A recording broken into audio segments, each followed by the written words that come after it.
नमस्कार, खबर उत्तराखंड में आपका स्वागत है और मैं आपके साथ प्रिया बिष्ट। बुलेटिन की शुरुआत करेंगे इस वक्त की बड़ी खबर के साथ। शहीद विनय नरवाल की अस्थियां पहुंची हरिद्वार। हर की पैड़ी पर अंतिम श्रद्धांजलि देने पहुंचे शहीद के परिजन।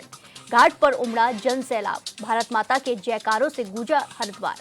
बड़ी खबर आपको बताई जा रही है, जहां पर अंतिम श्रद्धांजलि देने के लिए, शहीद को अंतिम श्रद्धांजलि देने के लिए काफी लोग घाट पर पहुंचे हैं, हर की पैड़ी पर पहुंचे हैं।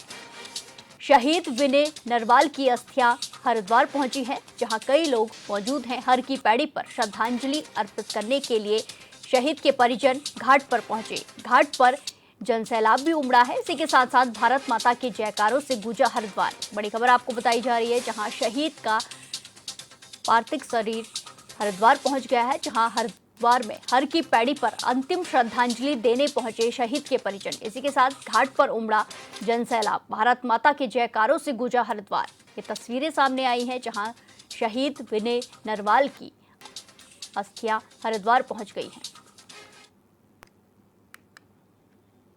पहले तो मैं पूरे विश्व का, देश का और अपने देशवासियों का धन्यवाद करना चाहता हूं कि इस दुख की घड़ी में वो मेरे साथ खड़े हैं। प्रशासन ने, सरकार ने, सभी देशवासियों ने मेरा ढांढस बंधाया है, मेरे परिवार को सांत्वना दी है। इसके लिए मैं उनका धन्यवाद करता हूँ। घटना मैं भी सुनी सुनाई बता सकता हूँ, क्योंकि मैं तो घर पर था। बेटा और मेरी पुत्र वधू गए हुए थे, बारे में उसको डिस्क्राइब मैं नहीं कर सकता। भारत सरकार से मैं यही चाहूँगा, मेरा बेटा तो शहीद हो गया, बट भविष्य में इस तरह की घटनाएं ना हो, इसके लिए पुख्ता जो भी वो कर सकते हैं वो करें। ये तस्वीरें आपको दिखाई जा रही है, जहां घाट पर अंतिम श्रद्धांजलि देने के लिए जन सैलाब उमड़ा है। भारत माता के जयकारों से गूंज उठा है हरिद्वार। शहीद विनय की अस्थियां हरिद्वार पहुंची हैं, जहां उनके परिजन पहुंचे। अंतिम विदाई देने के लिए परिजन पहुंचे हैं। हर की पैड़ी पर अंतिम श्रद्धांजलि देने पहुंचे शहीद के परिजन। इसी के साथ साथ काफी संख्या में लोग भी मौजूद रहे। घाट पर जनसैलाब उमड़ा, जहां घाट पर भारत माता की जयकारों से गूंज उठा हरिद्वार। ये खबर बता रहे हैं, बड़ी खबर आपको बताई जा रही है, जहां शहीद विनय नरवाल की अस्थियां हरिद्वार पहुंच गई हैं, जहां परिजन भी मौके पर पहुंचे। हर की पैड़ी पर अंतिम श्रद्धांजलि देने के लिए शहीद के परिवार वाले पहुंचे। इसी के साथ साथ घाट पर जनसैलाब भी उमड़ा। ये बड़ी खबर आपको बताई जा रही है, जहां जनसैलाब उमड़ा है। अंतिम विदाई देने के लिए भारत माता के जयकारों के साथ हरिद्वार गूंजा। इस खबर पर ज्यादा जानकारी के साथ जुड़ेंगे संवाददाता मनोज कश्यप से। मनोज, जिस तरीके से शहीद विनय का अस्थियां हरिद्वार पहुंच गई हैं और परिवार वाले भी वहां मौजूद हैं अंतिम विदाई देने के लिए, क्या कुछ जानकारी, क्या कुछ नजारा देखने को मिल रहा है? बिल्कुल, देखिए, कश्मीर के आतंकी हमले में जो शहीद हुए थे विनय नरवाल, आज उनकी अस्थियां जो है की पौड़ी पर पहुंची थी। परिवार के लोग यहाँ पे शामिल हुए इसमें, और जो उनके पिताजी थे राजेश नरवाल, वो यहाँ पे शामिल हुए और यहाँ पे विधिवत पूजा के साथ आज उनको जो अंतिम विदाई की पौड़ी पर दी गई। यानी कि कहा जा सकता है कि जो उनकी अस्थियां थी आज गंगा में प्रवाहित की गई। हालांकि यहाँ पे जो नगर विधायक है मदन कौशिक, वो यहाँ पे मौजूद थे। भाजपा के कई बड़े नेता यहाँ पे मौजूद थे जब अस्थि विसर्जन का जो कार्यक्रम था वो यहाँ पे किया जा रहा था। हालांकि तमाम जो श्रद्धालु हर की पौड़ी पे मौजूद थे जब अस्थि विसर्जन की जा रही थी, तो सभी की जो आंखें थी वो यहाँ पे देखा जा सकता है कि सभी की आंखें नम यहाँ पे हुई थी। भारत माता की जयकारों के साथ में यहाँ पे आज अंतिम विदाई उनको दी गई। यानी कि कहा जा सकता है कि हर की पौड़ी पर जो हर की पौड़ी है वो गंगा माँ के जयकारों से गूंजती थी, लेकिन आज वहाँ का जो पूरा माहौल था वो बहुत ही अलग देखने के लिए मिला। तमाम जो श्रद्धालु थे वो यहाँ पे शहीद के जयकारे लगा रहे, तो यहाँ पे शहीद अमर रहे ऐसे जयकारे यहाँ पे लगाए जा रहे थे। साथ ही साथ पाकिस्तान मुर्दाबाद के नारे भी यहाँ पे लगाए गए। यहाँ सरकार से सबकी एक ही मांग है कि जिस तरीके से आतंकी हमला हुआ है उसका बदला अब जो है सरकार को लेना होगा। तमाम जो श्रद्धालु थे उनके मुंह पे केवल एक ही आवाज थी कि अब यहाँ पे भारत सरकार को जो है बदला लेना होगा। जी बिल्कुल, धन्यवाद मनोज हमारे साथ जानकारी साझा करने के लिए। इसी के साथ खबरों में आगे बढ़ते हैं। सीएम धामी आज ऋषिकेश के दौरे पर रहे, जहां उन्होंने कई कार्यक्रमों में शिरकत की। ऋषिकेश में भारत रत्न डॉक्टर भीमराव अंबेडकर सम्मान अभियान के अंतर्गत कार्यक्रम का आयोजन किया गया, जिसमें सीएम धामी ने शामिल होकर बाबा साहेब को याद कर उनकी प्रतिमा पर पुष्प अर्पित किए। सीएम धामी ने अपने संबोधन में पहलगाम आतंकी हमले की निंदा की, साथ ही कार्यक्रम में मौजूद लोगों संग बाबा साहेब के किए गए कार्यों को याद किया। असमय ये बड़ा कष्ट जिनके परिवार पर आया है, उनके सगे संबंधियों पर आया है। मैं भगवान से प्रार्थना करता हूँ कि भगवान उनको इस समय में शक्ति प्रदान करें और दिवंगत आत्माओं को अपने श्री चरणों में स्थान दें। भाइयों बहनों, लेकिन हमारे प्रधानमंत्री जी का कल जिस प्रकार से देशवासियों को संबोधित करते हुए उन्होंने कहा कि किसी भी कीमत पर जहाँ भी ऐसे राक्षस, ऐसे अपराधी जहाँ भी छिपे होंगे उनको बाहर निकालकर मारने का काम हमारे देश की सेना करेगी, हमारे देश का सुरक्षा तंत्र करेगा। किसी भी कीमत पर इन राक्षसों का खात्मा होना चाहिए, पूरा देश चाहता है। भाइयों बहनों, हम सभी बाबा साहब की 135वीं जयंती के अवसर पर 14 अप्रैल से 25 अप्रैल तक देश भर में आयोजित किया गया ये सम्मान अभियान केवल बाबा साहब के राष्ट्र निर्माण में दिए गए अतुलनीय योगदान को स्मरण करने तक ही सीमित नहीं रहा, बल्कि उनके विचारों को जन जन तक पहुंचाने के साथ साथ आने वाली पीढ़ियों को प्रेरित करने का भी एक बहुत बड़ा माध्यम बना है। मुझे जानकर अत्यंत प्रसन्नता हुई कि आप लोगों ने इस अभियान के अंतर्गत प्रदेश भर में विभिन्न कार्यक्रमों और संवाद गोष्ठियों के माध्यम से उनके विचारों को, आदर्शों को बूथ स्तर तक पहुंचाकर अपनी श्रद्धांजलि अर्पित करने का कार्य किया। निश्चित रूप से बाबा साहब का जीवन चुनौती भरा जीवन रहा, लेकिन वो कभी डिगे नहीं, कभी हटे नहीं, लगातार आगे बढ़ते रहे। लगातार सब में एक भाव, समरसता का भाव, समानता का भाव, बराबरी का भाव सबके अंदर आए, उसके लिए लगातार प्रयत्न करते रहे। और ये जो कार्यक्रम पूरे देश के अंदर, पूरे प्रदेश के अंदर आयोजित किया गया, मैं भारतीय जनता पार्टी के हमारे राष्ट्रीय नेतृत्व का, प्रदेश नेतृत्व का और इस अभियान से जुड़े हुए आप सभी कार्यकर्ता बंधुओं को भी साधुवाद देता हूं, जिन्होंने माध्यम बनकर लोगों को प्रेरित करने का काम किया है। साथियों, जनसंघ के समय से ही हमारी विचारधारा सामाजिक समरसता, सांस्कृतिक चेतना, राष्ट्रीय एकता जैसे मूल्यों पर आधारित रही है। ये मूल्य भारत के उन महान विचारकों और राष्ट्र निर्माताओं की देन है, जिन्होंने अपने संघर्ष से, त्याग से, समर्पण से, अपने परिश्रम से हमारी राष्ट्रीय चेतना को नई दिशा प्रदान करने का कार्य किया है। बाबा साहब भीमराव अम्बेडकर जी ने भारतीय संविधान के निर्माण के साथ साथ समाज में समरसता आए, समानता आए और न्याय का मार्ग प्रशस्त करने में अपनी जो महत्वपूर्ण भूमिका निभाई और समाज के शोषित, वंचित और पिछड़े, उपेक्षित वर्गों को मुख्य धारा में लाने का जो प्रयास, जो संघर्ष किया गया, वो इतिहास में स्वर्ण अक्षरों से अंकित रहेगा। आज आदरणीय प्रधानमंत्री श्री नरेंद्र मोदी जी के नेतृत्व में, चाहे पूर्व राष्ट्रपति रामनाथ कोविंद जी हों या वर्तमान समय में हमारे देश की प्रथम नागरिक राष्ट्रपति द्रौपदी मुर्मू जी हों, उनको सर्वोच्च संवैधानिक पद तक पहुंचाना, यह भी अंत्योदय के उस स्वप्न के साकार होने के समान है, जिसकी परिकल्पना बाबा साहब डॉक्टर भीमराव अम्बेडकर जी और अंत्योदय के सिद्धांत को हम सबको देने वाले पंडित दीनदयाल उपाध्याय जैसे विचारकों ने सोचा था। उनके स्वप्न को साकार करने का सही मायनों में काम हमारे देश के प्रधानमंत्री, आदरणीय प्रधानमंत्री मोदी जी के नेतृत्व में लगातार अनवरत रूप से आगे बढ़ाया जा रहा है। और उनका मंत्र सबका साथ, सबका विकास, सबका विश्वास और सबके प्रयास के मूल मंत्र के साथ राष्ट्र के निर्माण में जुटे हैं। आज प्रधानमंत्री जी और उनकी नीतियाँ, जिनमें बाबा साहब की जो कार्यशैली है, बाबा साहब के विचारों की जो गूंज है, बाबा साहब के द्वारा जो संस्कार दिए गए, उनकी कार्यशैली में परिलक्षित होती है।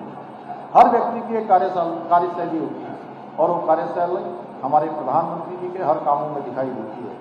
चाहे वर्षों से चली आ रही बाबा साहब की जयंती को राष्ट्रीय अवकाश घोषित करना हो या जिस दिन बाबा साहब ने देश को संविधान सौंपा था 26 नवंबर, उस दिन पूरे देश के अंदर संविधान दिवस मनाना हो, उसको राष्ट्रीय पर्व घोषित करना हो, यह ऐसा ऐतिहासिक निर्णय हो, या फिर बाबा साहब की स्मृतियों से जुड़े हुए सभी प्रमुख स्थलों को पंच तीर्थ के रूप में विकसित करने की पहल हो, इन सभी निर्णयों के माध्यम से आदरणीय प्रधानमंत्री श्री मोदी जी ने बाबा साहब को श्रद्धांजलि अर्पित करते हुए उनके विचारों और योगदानों को जन जन तक पहुंचाने का प्रयास किया है। आज़ादी के बाद अगर किसी प्रधानमंत्री ने सच में सच्चे मन से दलितों के लिए, वंचितों के लिए, शोषितों के लिए, उनके उत्थान के लिए, जो पीछे रह गए उनको आगे लाने का अगर किसी ने कार्य किया है, मुख्य धारा से जोड़ने का काम किया है, तो आदरणीय प्रधानमंत्री श्री नरेंद्र मोदी जी ने किया है। इसी के साथ खबरों में आगे बढ़ते हैं। ऋषिकेश स्थित ट्रांजिट कैंप का औचक निरीक्षण करने सीएम पुष्कर सिंह धामी पहुंचे। ऐसे में चारधाम यात्रा पंजीकरण व्यवस्थाओं का जायजा लिया गया। वहीं सीएम ने पंजीकरण प्रक्रिया, चिकित्सा सहायता, प्रशिक्षित कक्ष और अन्य सुविधाओं की तैयारियों की भी समीक्षा की। इसके अलावा सीएम ने अधिकारियों को दिशा निर्देश देते हुए कहा कि श्रद्धालुओं को किसी भी प्रकार की असुविधा ना हो और चारधाम यात्रा को सुगम, सुरक्षित और दिव्य बनाना डबल इंजन सरकार की सर्वोच्च प्राथमिकता है।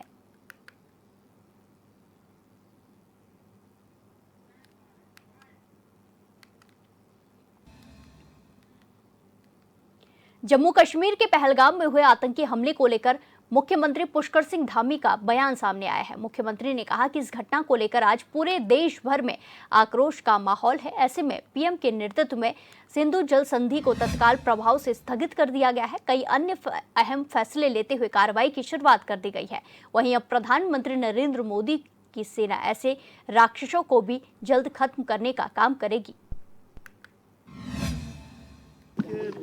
आज पूरे देश के अंदर आक्रोश है और हमारे प्रधानमंत्री जी के नेतृत्व में जो सिंधु संधि थी, उस संधि को रद्द किया जाना एक मैं समझता हूं कि उसका पहला स्टेप है। और आगे चलकर निश्चित रूप से जिन निहत्तों पर और उनके धर्म को पूछकर जिस प्रकार से कायरतापूर्ण तरीके से हत्या की गई है, उसके कारण से पूरे देशवासियों के आक्रोश है। और अब ये पूरा भारत आज निश्चित रूप से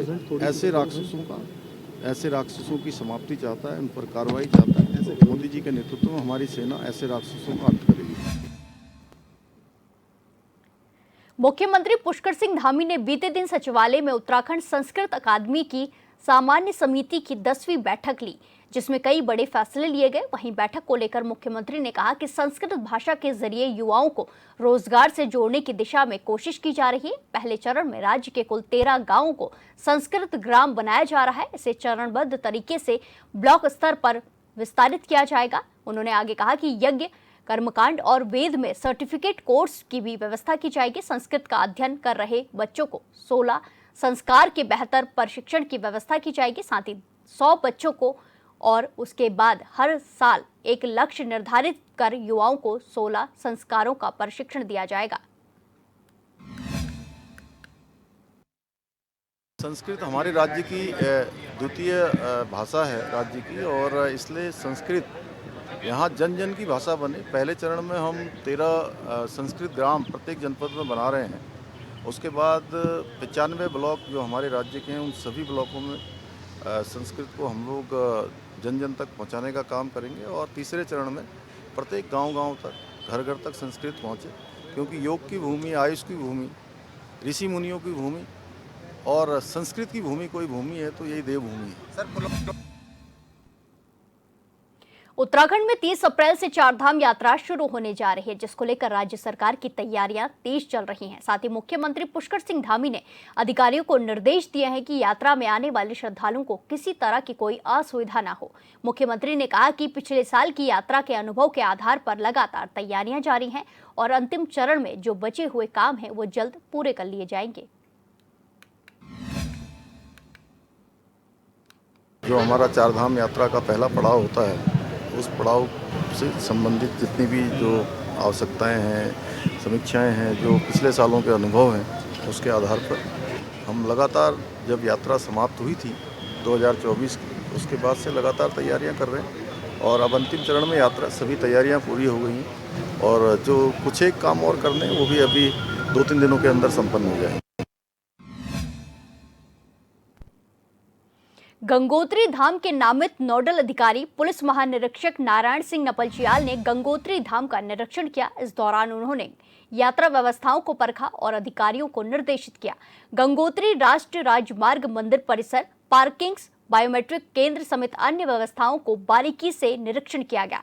इसके बाद उन्होंने पुलिस लाइन ज्ञानसू में अधिकारियों के साथ बैठक की, जिसमें निरीक्षण के दौरान पाई गई कमियों को जल्द पूरा करने के निर्देश दिए गए। वहीं पुलिस लाइन में प्रेस कॉन्फ्रेंस कर उन्होंने कहा कि उत्तराखंड पुलिस चारधाम यात्रा को सकुशल संपन्न करवाने के लिए कटिबद्ध है।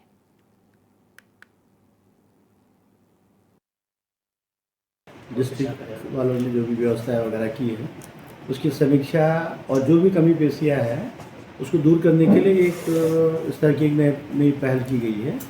तो उसी परिप्रेक्ष्य में मुझे गंगोत्री धाम का जो विजिट के लिए और निरीक्षण के लिए भेजा गया था। तो इसी सिलसिले में मैंने अपना जो गंगोत्री धाम का जो हमारा जो ये गंगोत्री रूट है हमारा नगुन से लेके हमारे बॉर्डर से लेके गंगोत्री तक मैं विजिट किया था। तो हर पॉइंट पे जिसमें इन लोगों की अपनी, क्योंकि कुछ जो हमारे चैलेंजेस है सड़कें वगैरह कुछ जगह पर जैसे मैंने देखा कि बहुत नैरो है यहाँ पर ना, तो इस बार आप लोगों को ये निर्देश किए गए हैं कि भी कुछ मोबाइल टीम्स आप लोग कर रहे हैं। आप लोगों ने वर्कआउट भी काफ़ी किया है।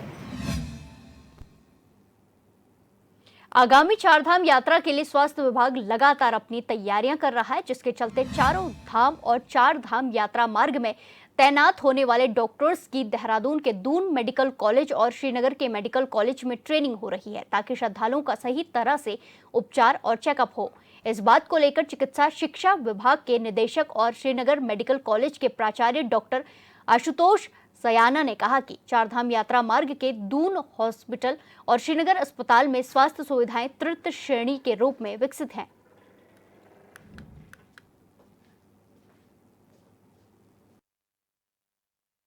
जी हाँ, जैसे कि चारधाम यात्रा इस अप्रैल माह के अंत तक प्रारंभ होने वाली है और इस चारधाम रूट पर दो मुख्य चिकित्सालय, दून मेडिकल कॉलेज का दून चिकित्सालय और श्रीनगर मेडिकल कॉलेज का बेस चिकित्सालय, ये दोनों चिकित्सालय बहुत महत्वपूर्ण हैं और यहाँ पर हमारी सारी सुविधाएं एक तृतीय श्रेणी के रूप में यहाँ पर विकसित हैं। और गत वर्ष भी जो है हम लोगों ने यहाँ पर के जो चिकित्सक हैं उनको हमने एक मास्टर ट्रेनर के रूप में ट्रेन करवाया है एम्स से, और इस बार हम उन्हीं मास्टर ट्रेनर से जितने भी स्वास्थ्य कर्मी वहां पर जो है चारधाम रूट पर ड्यूटी करेंगे और जितने भी जो है स्वास्थ्य कर्मी जो है इन रूटों पर जो है बार बार जो है और एक रोस्टर के रूप में जो है वहां पर कार्यरत होंगे। अल्मोड़ा पहुंचे केंद्र सड़क परिवहन एवं राजमार्ग राज्य मंत्री ने जम्मू कश्मीर के पहलगाम में आतंकी हमले पर गहरा दुख जताया। टम्टा ने आतंकवादी घटना को अत्यंत दुखद घटना बताते हुए कहा कि भारतीयों के लिए पीड़ादायक घटना है। इस घटना के बाद हम सभी बेहद दुखी हैं और इस कठिन परिस्थिति का सामना कर रहे हैं। जिस प्रकार पहलगाम में मासूमों के साथ ये दुर्भावनापूर्ण घटना घटी है वो अत्यंत शोकजनक है।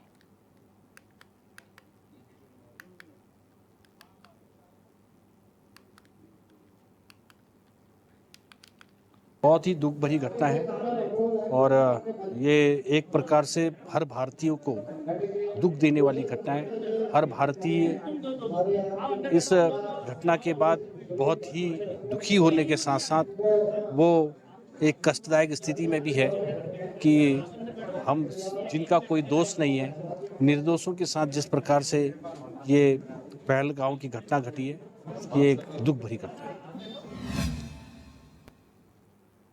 इसी के साथ खबरों में आगे बढ़ते हैं। गदरपुर के बुद्ध बाजार में नगर पालिका अध्यक्ष मनोज कुमार के नेतृत्व में आज 2 मिनट का मौन धारण कर पहलगाम में मारे गए लोगों को श्रद्धांजलि दी गई।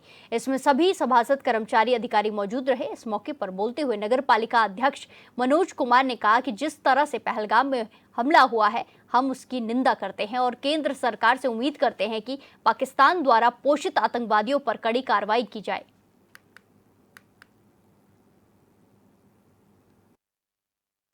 है बहुत ही कायराना हरकत है। पाकिस्तान द्वारा जो उनके आतंकियों द्वारा हमारे 27 निर्दोष लोगों की जो हत्या की गई उसकी मैं कड़े शब्दों में निंदा करता हूं। आज हमारे पालिका बोर्ड के अधिकारियों ने, पालिका के हमारे समस्त सामाजिक कर्मचारियों ने श्रद्धांजलि अर्पित करी है और माननीय प्रधानमंत्री जी से सबने मांग करी है कि इस पर कठोर से कठोर कार्रवाई हो। ऐसा दंड इन्हें मिलना चाहिए कि ज़िंदगी में दोबारा कभी भी ये भारत के लोगों पर हमला करने से पहले 100 बार सोचें कि माननीय प्रधानमंत्री जी और करेंगे। हमें पूरा विश्वास है, पूरे क्षेत्रवासियों, पूरे देशवासियों को हमें प्रधानमंत्री जी पर पूरा विश्वास है कि इस घटना पे वो जरूर कड़ी से कड़ी कार्रवाई करेंगे। और मुझे संज्ञान हुआ है कि वो कार्रवाई उन्होंने शुरू कर भी दी है और बहुत ही दुख का विषय है। सबने 2 मिनट का मौन रख के हमने उन्हें श्रद्धांजलि दी है और बहुत दुख भी है और बहुत गुस्सा भी है। इस बुलेटिन में फिलहाल के लिए इतना ही। बाकी तमाम खबरों के लिए देखते रहिए HNN 24/7। नमस्कार।